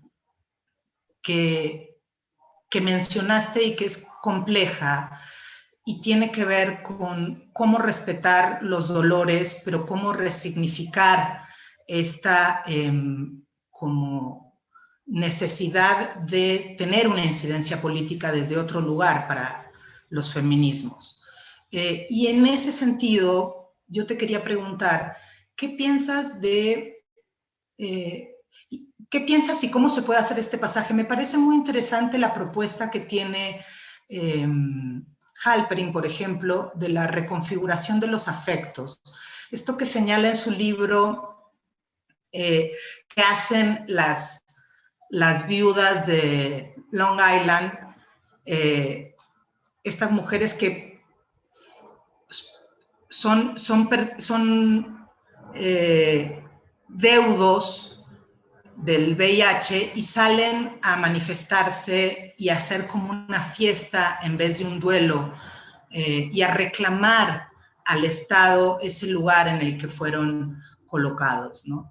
Y me parece como muy interesante la posibilidad que hay de mover los afectos hacia otros lugares con otras propuestas, y también creo que las feministas más interseccionales pues tienen como mucha creatividad, o tenemos mucha creatividad como para tomar herramientas distintas de las artes, por ejemplo, y hacer una incidencia política. Y lo que yo te quería preguntar es si tú encuentras en esas posibilidades un puente hacia pues este reclamo que señala Mariana, por ejemplo, ¿no? De poder llegar con quienes estén en espacios de toma de decisiones a incidir políticamente, ¿no? Eso por un lado. Y otra pregunta que quisiera hacerte es, aprovechando que estamos en este seminario que convoca Susana, en donde se cuestiona a los feminismos y a los psicoanálisis, yo quisiera preguntarte, porque sé que también tienes como acercamiento al psicoanálisis, quisiera preguntarte si desde tu lectura crees que habría que, si tienes alguna crítica específica al psicoanálisis como este constructo que, a pesar de lo que había mencionado Mezzini, ¿cómo es tu nombre? Maezzi, perdón. Maezzi, en relación a las críticas que se le hace al psicoanálisis, yo últimamente estoy pensando en las dificultades que tenemos las y los psicoanalistas de cuestionar la práctica psicoanalítica, como si todo lo que se hubiera dicho tuviera que sostenerse sin poder incluir un pensamiento crítico allí. Y lo que te quería preguntar es si desde el feminismo que tú sostienes, ¿tendrías alguna crítica específica al psicoanálisis o a les psicoanalistas, ¿no? Algo así. Muchas gracias, Marta, te mando un beso. Mira,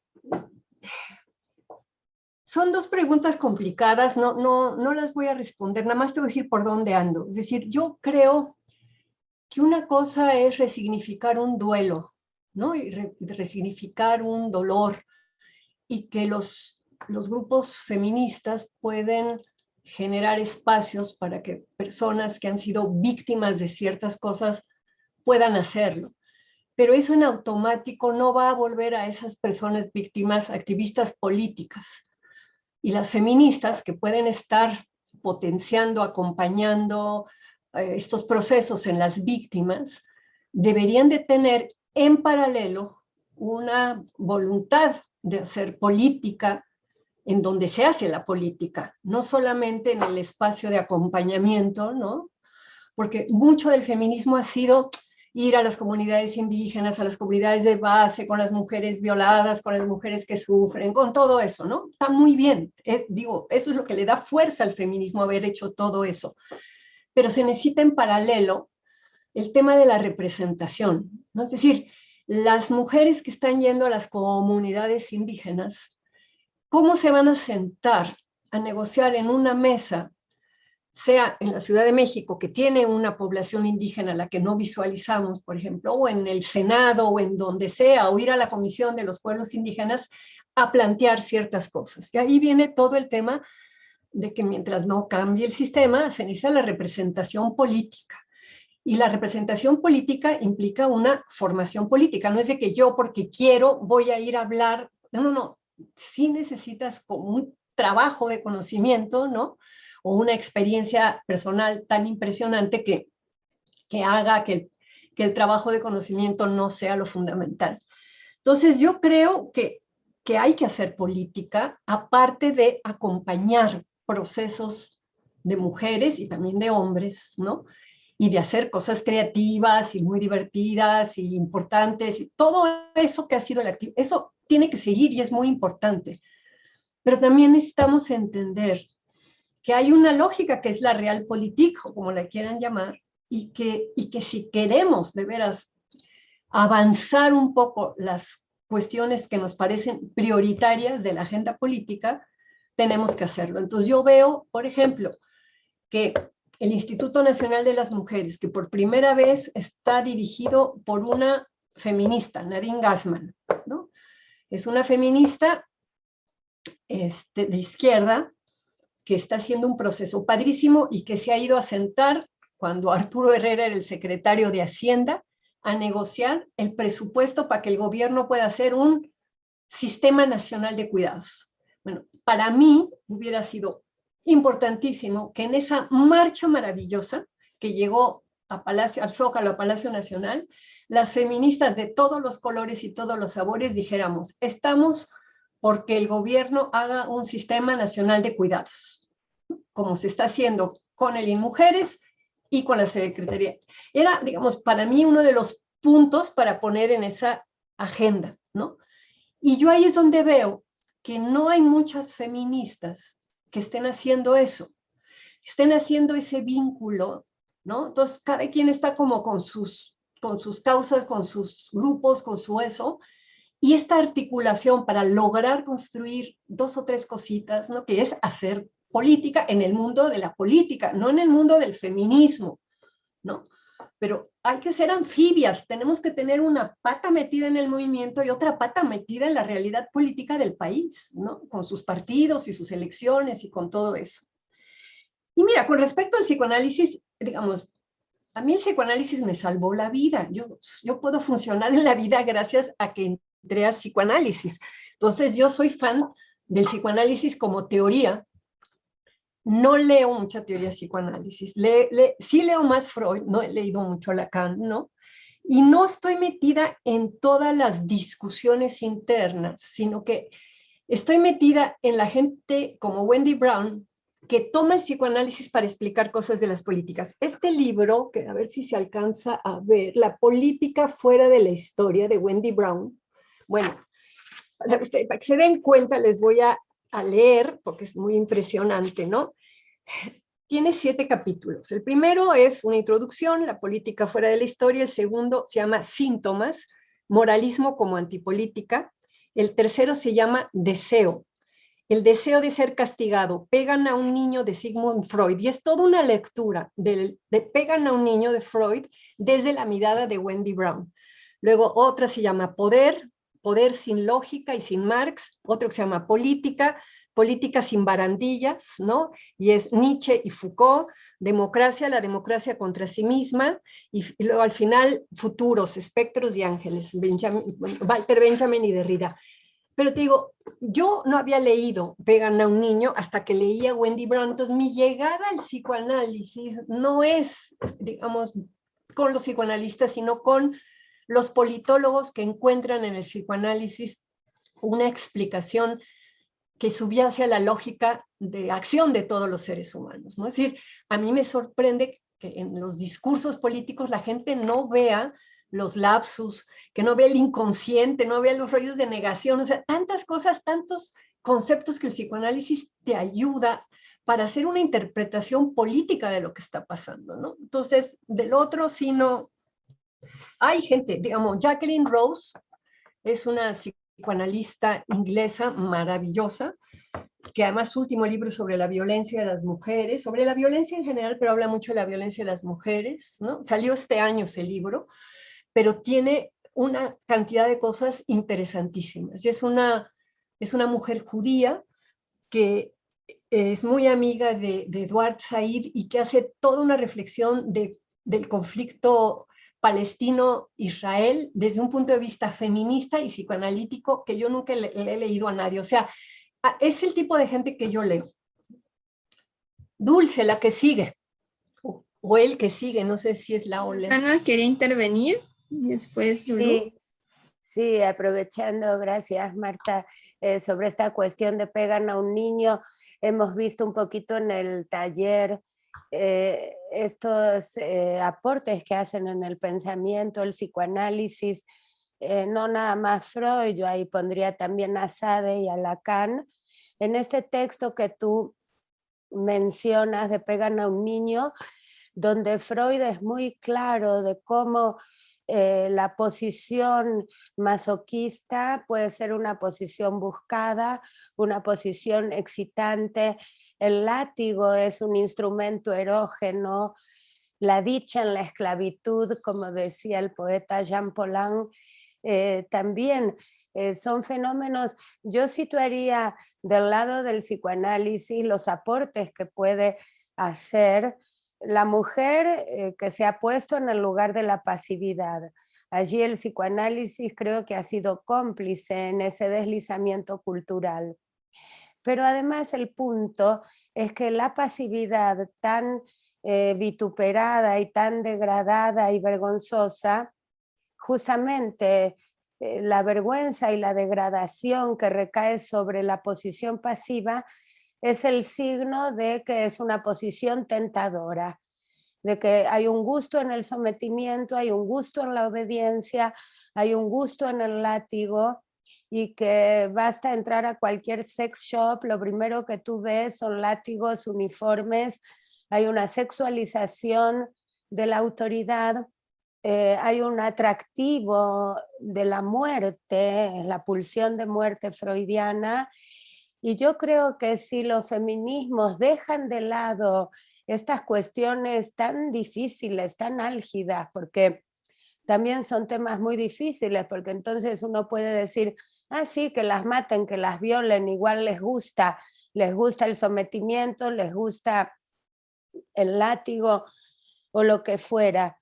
Yo creo que, por ejemplo, el fracaso de las instituciones que ponen a la mujer como víctima, también esos fracasos hablan por sí mismos, en el sentido de que la figura de la mujer víctima, como tú misma dices en los libros, refuerza este estado proteccionista, porque en los libros ahora me sorprendió un poco que mencionaras de que tú apuestas al Estado, porque no olvidemos que el Estado tiene que ver con un patriarcado, con de que yo los voy a proteger. En los libros también tú mencionas cómo la victimización de la mujer ha dado rienda suelta a ese estado justamente proteccionista de nosotros las vamos a proteger, vamos a fortalecer los sistemas penitenciarios de punición y de castigo, y digamos todo queda recuperado por este Estado que nos va a proteger. Pero Susana, yo no apuesto por el Estado, yo reconozco que en este momento esa es la estructura en la que estamos inmersos y que hay que reformarla desde una perspectiva determinada. Digo, los libros no hablan tanto de eso, digo, pues eso más bien pasa por mi postura socialdemócrata en este momento. Yo no estoy en la postura de pongamos bombas y acabemos con todo, pues, ¿no? Es decir, sí creo que, no sé si es un problema de, me quedan 10 años, 15 años, no sé cuántos de vida, pues no me siento en este momento con una perspectiva histórica como para pensar que se va a acabar lo que tenemos ahorita, así por arte de magia, que hay que irlo transformando. Entonces no es una apuesta por el Estado, es una apuesta por la movilización política, por una movilización política con una cierta dirección, con una cierta reflexión, y en donde pregunte quién es el enemigo principal. Para mí el enemigo principal no es el Estado, es el capitalismo financiero voraz que brinca justamente las fronteras de los estados para hacer negocios y que es el que ha llevado a los desastres que hemos vivido últimamente. Entonces sí hay como que ir, no sé, acotando es decir, ¿qué dices, cuándo lo dices, cómo lo dices? ¿No? Digo, yo no me metí en una discusión sobre el Estado, sino sobre la dinámica política del movimiento en el libro, el último, en el Dolor y Política, las fronteras identitarias, la política identitaria, la razón arrogante, todas esas cosas que dificultan formas de articulación en donde no se borren las diferencias de los distintos feminismos, pero seamos capaces de construcción de coaliciones, de frentes, de iniciativas, ¿no? Como eso que pasó en Argentina ahora con la legalización del aborto, que logren una transformación que verdaderamente le cambie la vida a las personas. Sí, sí, es verdad. Yo acuerdo, tal vez me identifiqué un poco cuando dijiste que había sido trotskista. Yo también lo fui y es difícil dejar el trotskismo cuando uno fue trotskista porque digamos que uno se vuelve también muy desconfiado de todo lo que son las instituciones, incluso las instituciones democráticas.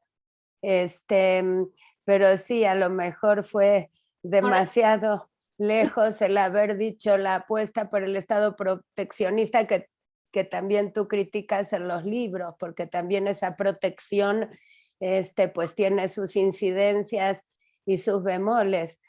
Pero sí entiendo lo que dices y acuerdo totalmente contigo que la falta de discurso en estos feminismos radicales, en donde predomina lo afectivo, la rabia, eso no sé si tú estarías de acuerdo, el hacer prevalecer la rabia y los afectos impiden el pensamiento, impiden, como que ideologizan la cuestión, impiden pensar y formular, como tú bien dices, un pliego petitorio de por lo menos 2, 3 puntos en donde se diga pedimos esto, en donde a diferencia de las marchas en Argentina, eso se logró porque hubo una claridad política y hubo un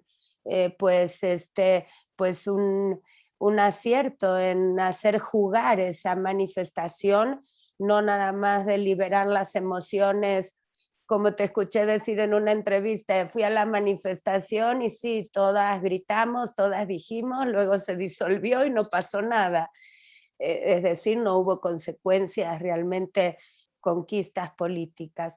En fin, son formulaciones que yo misma me pregunto, porque yo tampoco tengo una respuesta de si el Estado sí, el Estado no. Obviamente vivimos en una coyuntura, no hay más que apostar a las instituciones en las que estamos navegando en estos momentos. Yo tampoco creo que la solución sea tirar bombas o desatar las pasiones sin discurso, sin pensamiento, eso no conduce a nada, o como tú dices, también eso puede ser recuperado para lo peor. Respecto del psicoanálisis, sí, me parece interesante. Por ejemplo, Marcela Yacoub, ella la escuché decir en Francia, a propósito del acoso, ella decía, bueno, el sistema jurídico francés se pregunta, por ejemplo, introducir una pluma en la oreja es una violación, digamos, son esas cuestiones en las que está el derecho ahora. ¿Cómo es difícil también legislar las cuestiones subjetivas? Como tú dices en el libro sobre acoso, lo que para una puede ser un piropo, para otra puede ser un acoso. Es tan subjetivo y tan sutil que cómo el Estado va a poder legislar lo que es acoso, lo que es simplemente un piropo, lo que es, en fin, o toda esa espiral semántica, como tú mencionas, de cómo lo que antes era un piropo ahora es un acto de violencia. Son cuestiones ahí, la verdad, casi pensamiento en voz alta a propósito de lo que tú dices, Marta. Sí, hola, buenas tardes. Gracias, Marta, por tu exposición. Mira, yo tengo una pregunta para ti, que estás bastante involucrada en el feminismo desde hace muchos años. Mi pregunta puntual es, ¿qué opinas tú o cuál es tu opinión acerca de la existencia de los refugios en México? Los refugios para mujeres que son, así se les denomina, víctimas de violencia extrema o de amenazas de muerte. ¿Qué opinas de esto en torno a lo que ahorita acabas de analizar muy puntualmente acerca de la victimización? Hay un discurso feminista, digo, al menos me tocó ver, que muchas de Marcela Lagarde parece ser que es una de las fundadoras de los refugios, en torno al feminismo, uno de los feminismos y la existencia de los refugios, pero bueno, ¿qué tanto se maneja ahí pues la victimización y lo que se denomina también en ese argot de los refugios, la revictimización? Esa es mi pregunta. Muchas gracias. ¿Sabes qué, Lourdes? Yo no sé cómo funcionan los refugios. Es decir, yo sí creo que hay mujeres que necesitan salirse de donde están, ¿no? Si hay un nivel muy fuerte de violencia, pero aparte de que se necesitan salir de donde están, necesitan de qué vivir, ¿no? Entonces creo que la crítica que yo he escuchado con respecto a los refugios era eso, que eran simplemente como espacios, pero que no había muchas alternativas para capacitar laboralmente a las mujeres que llegaban ahí, que habían mujeres que luego se regresaban con el que había sido el agresor. La verdad es que el tema de la violencia no es mi tema. Bueno, pensaba que tal vez tengas alguna opinión al respecto, pero sí me parece que se juega mucho esta parte de que las mujeres no se les ofrece a las mujeres que están ahí una posibilidad de trabajo o económica y que, bueno, en lugar de resguardarlas, de protegerlas, eso, en mi opinión, que es mi opinión personal, sí las coloca en ese grupo de victimización y reproduce las formas y los roles de vida. Tienes que cuidar a tus hijos, plancharles, lavarles, es tu obligación. Se reproduce de una manera bastante burda, digo, perdón, ¿no? Pero se supone que esos refugios son para abrirles otro panorama y me parece que sí, pero bueno, entiendo que no estás muy allegada a eso, pero esa era mi pregunta. Muchísimas gracias. Marta, me parece un acto muy, muy chido, la posibilidad de asumir el tropiezo de un libro hacia otro, me parece interesantísimo lo que acabas de hacer, o al menos es la primera vez que yo escucho eso. Usualmente lo escucho más con los que se permiten leer a Lacan. Tengo como dos preguntas que puedo ahorita esbozar. Yo creo que tengo que decodificar muchas cosas que se han dicho durante todos estos sábados, pero se me ocurren primero, si pudieras un poquito orientarme a mí. Yo pensaba que estaban en la tercera ola, de los feminismos, ¿en dónde puedo orientarme? Y luego yo me pregunto, digo, caramba, no sabía que había como olas, ¿no? Pero sí es interesante, o sea, ¿dónde puedo ver como todos esos cortes que posibilitan ver o preguntarse qué ha hecho que se apaguen, ¿sí? ¿Cuál es la causa de que se apaguen estos diferentes protestas o formas de mujeres hablando? A mí me parece eso. Y la segunda pregunta sería, porque he escuchado mucho esto de lo espontáneo, o sea, que empiece que darle lugar a lo espontáneo. Pero ¿en qué momento entonces? O sea, entiendo que lo espontáneo es por parte de alguien que empieza subjetivamente a verdaderamente decir algo, pero ¿en qué momento se vuelve colectivo y se diluye? ¿Qué pasa ahí? O sea, ¿cómo es eso que ya no se escucha, eso que al principio fue espontáneo, o solamente en la subjetividad es donde podemos dar cuenta de eso espontáneo? O si se puede en lo colectivo escuchar esto. Bueno, mira, regresando primero de las olas, ¿no? O sea, la primera ola del feminismo es la del sufragismo, que son las mujeres que empiezan a luchar básicamente desde finales del 18 y del 19 por tener el mismo estatuto en la sociedad, ¿no? De ser consideradas ciudadanas con los mismos derechos y obligaciones, y muy importantemente el derecho al sufragio, ¿no? Que eso va a agarrar fuerza a finales del siglo XIX y principio del XX, que es cuando la mayoría de los países europeos, Estados Unidos y demás, otorgan el voto a las mujeres. En México es hasta 53, 57. Esa fue la primera ola del feminismo. La segunda ola del feminismo es la ola que arranca a finales de los años 60, en México es 1970, 71, ¿no? Que va a tener como característica de diferencia con la primera ola, que la primera ola buscaba la igualdad en el campo jurídico y en el campo político y en el campo social. Y esta segunda ola va a hacer un análisis de qué pasa en el ámbito doméstico y va a hablar ahí de la opresión adentro de la casa, va a hablar del trabajo de la casa, ¿no? De la mística de la feminidad, va a ser el libro de Betty Friedan, que va a hablar de cómo se hace todo un esfuerzo social para regresar a las mujeres que durante la Segunda Guerra Mundial habían salido a ocupar los trabajos que ocupaban los hombres que se fueron a la guerra. Termina la Segunda Guerra y las tienen que regresar a la casa, y para regresarlas a la casa hay que hacer una mística y todo un rollo de que esa es su vocación y las madres, etcétera, etcétera.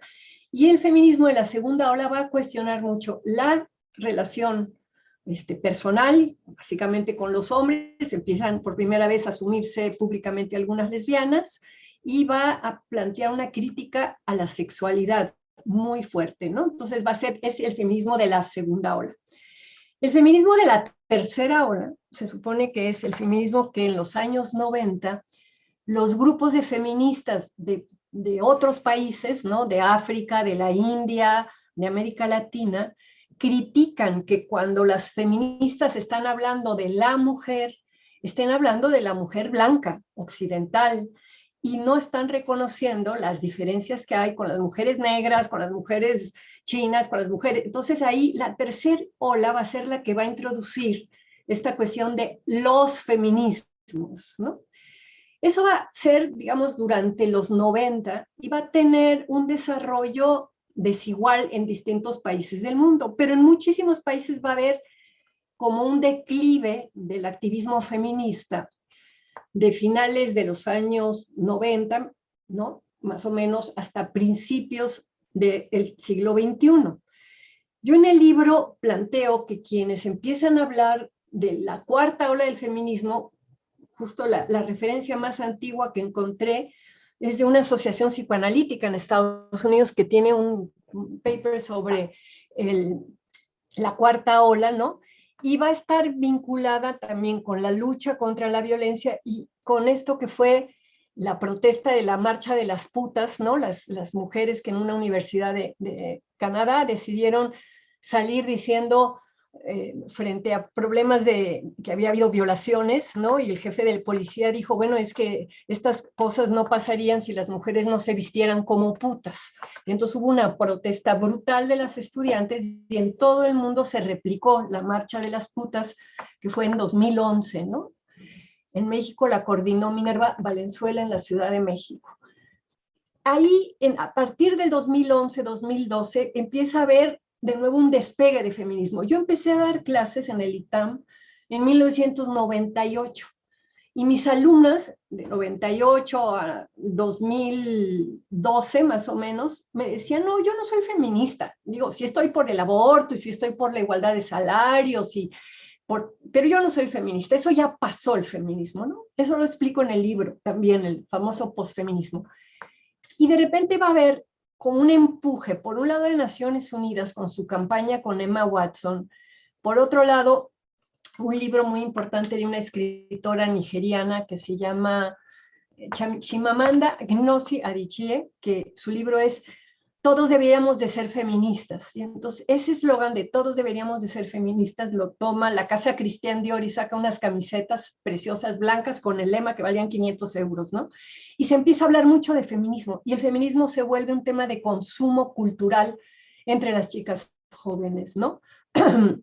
Beyoncé, Madonna, una cantidad de actrices empiezan a decir que son feministas y se empieza a generar como una nueva aceptación del feminismo. Entonces a eso se le llama la cuarta ola, porque además lo que tiene es un uso mucho del internet, ¿no? Las tecnologías estas virtuales, ¿no? Donde se hacen campañas muy rápido, y una gran preocupación por el tema de la violencia. Esa es la cuarta ola.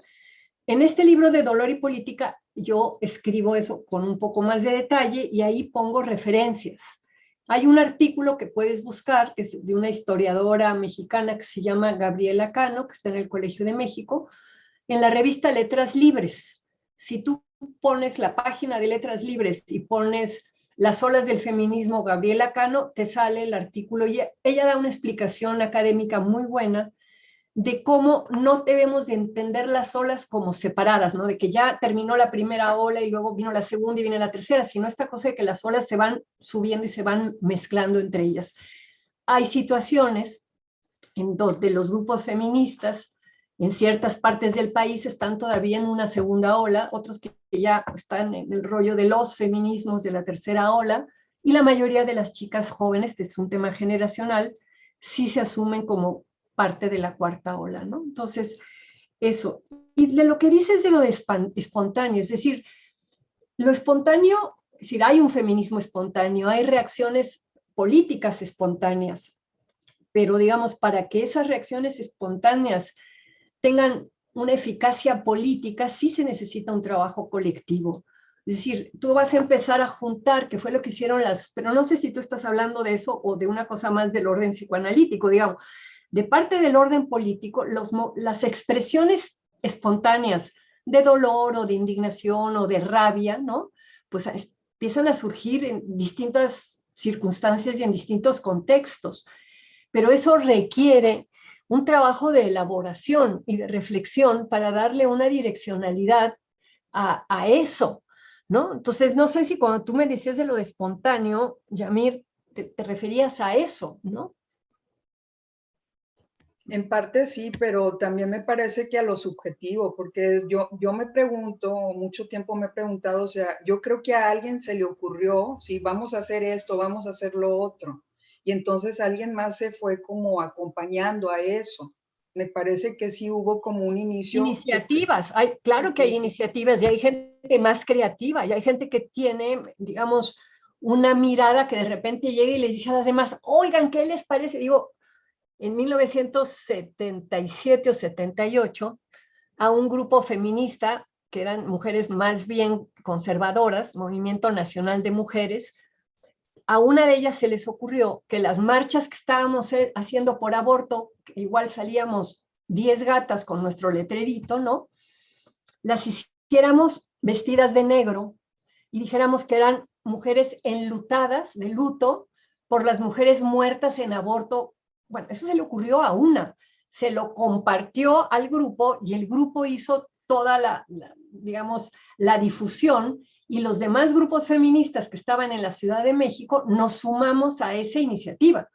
Pero claro, hay un tema con la creatividad y con la creatividad política también, ¿no? Y hay un tema también con el conocimiento, ¿no? Entonces, hay gente que es muy creativa y que se le ocurren cosas, y hay gente que anda leyendo lo que andan haciendo otras personas y que de ahí saca una idea y la puede plantear y hacer colectiva.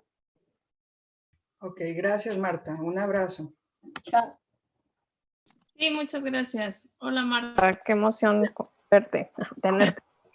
Oye, pues en realidad, ya oyendo, ya ni sé qué iba a preguntar hace rato, pero en realidad oyendo los comentarios de todas y escuchándote a ti, a Susana, y a raíz de la experiencia que nos cuentas con tu libro de acoso, ¿no? Me pregunto yo, pues no puedo hablar de conclusión, pero ¿qué reflexión te llevaría para poder pensar en hablar de las mujeres o de las víctimas sin caer en esto de como le decías, como este activismo mujerista sin ponerlas en este lugar que hemos hablado con Susana, como erogenizar a la víctima, sin también caer en el otro lado del patriarcado propiamente y proponer cuidarlas? O ¿cómo tener cuidado con eso? Porque también en nuestros discursos podemos estar haciendo eso, y pues también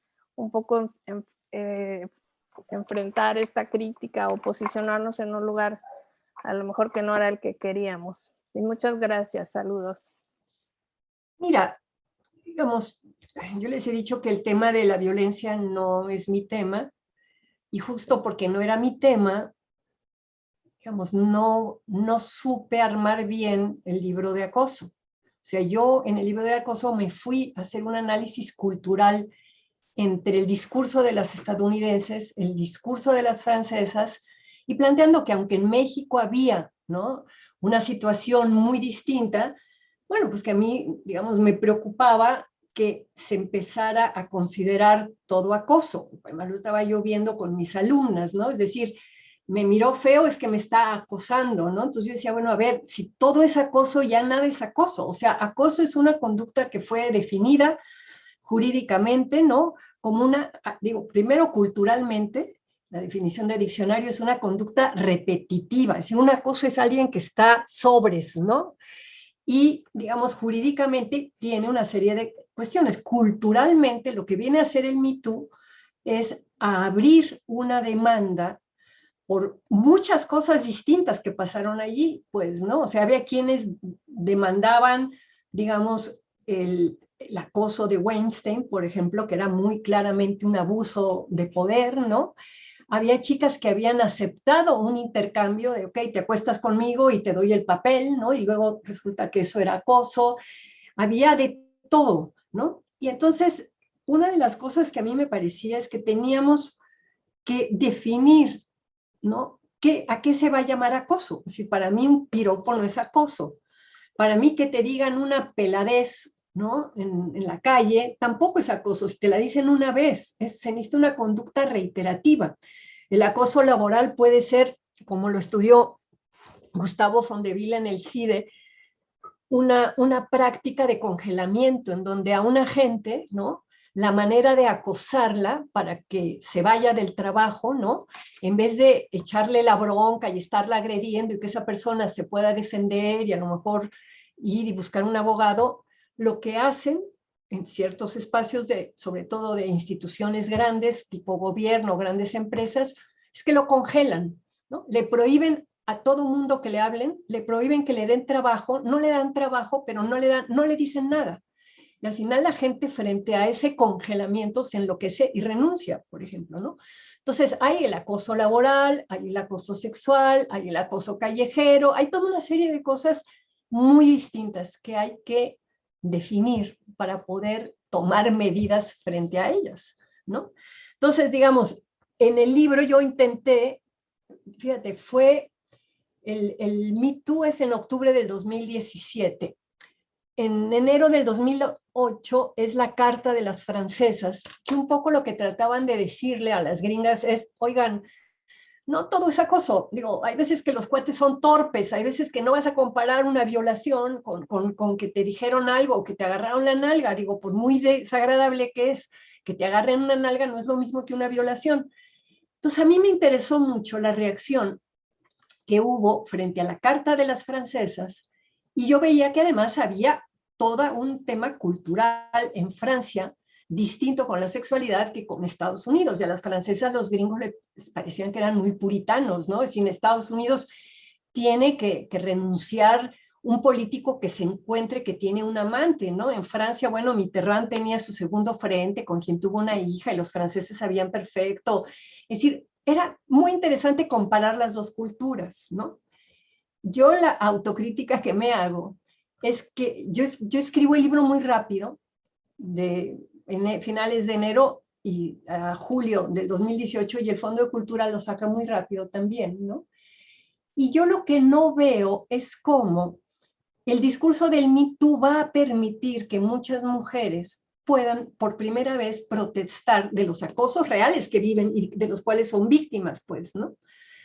Entonces, claro, allí yo es donde de repente me sorprendo por la reacción, como de que mi libro estaba abonando al lado de los acosadores por esta discusión del debido proceso y de la presunción de inocencia, que a mí me parece que son triunfos civilizatorios, que por lo menos que si te acusan de algo, haya una posibilidad de defenderte, ¿no?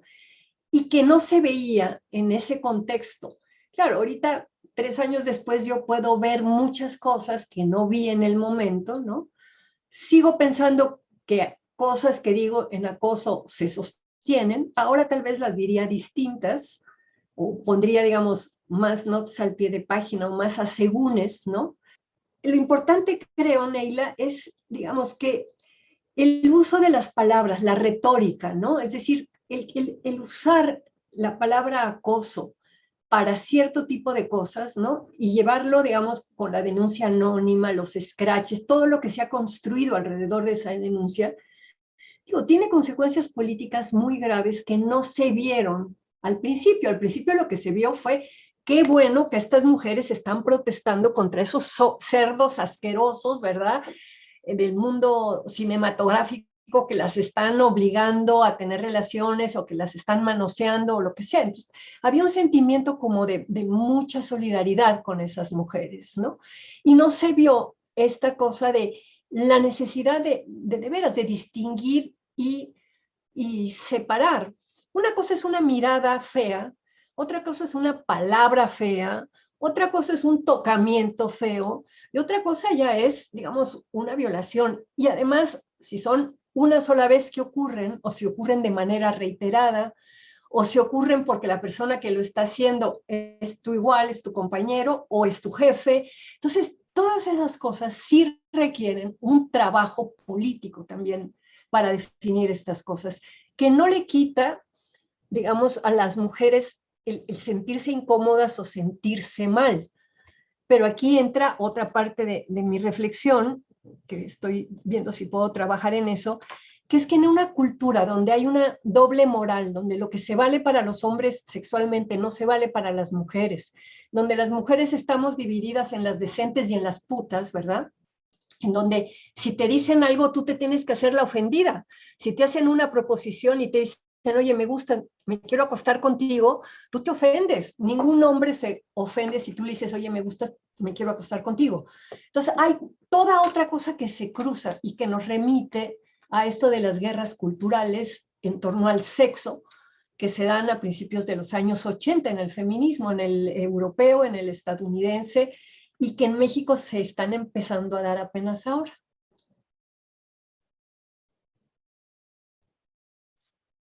Pues mil gracias, Marta, por haber estado con nosotros, por haber compartido tus pensamientos. Yo creo que a pesar de todo, aunque tal vez, como dice, fue escrito de manera precipitada y publicado muy rápido, también eso le da su valor, porque pues tomar el riesgo de escribir en el momento candente en que en que las cosas se están produciendo, también creo que pues es un modo de intervención muy valioso y muy arriesgado de tu parte.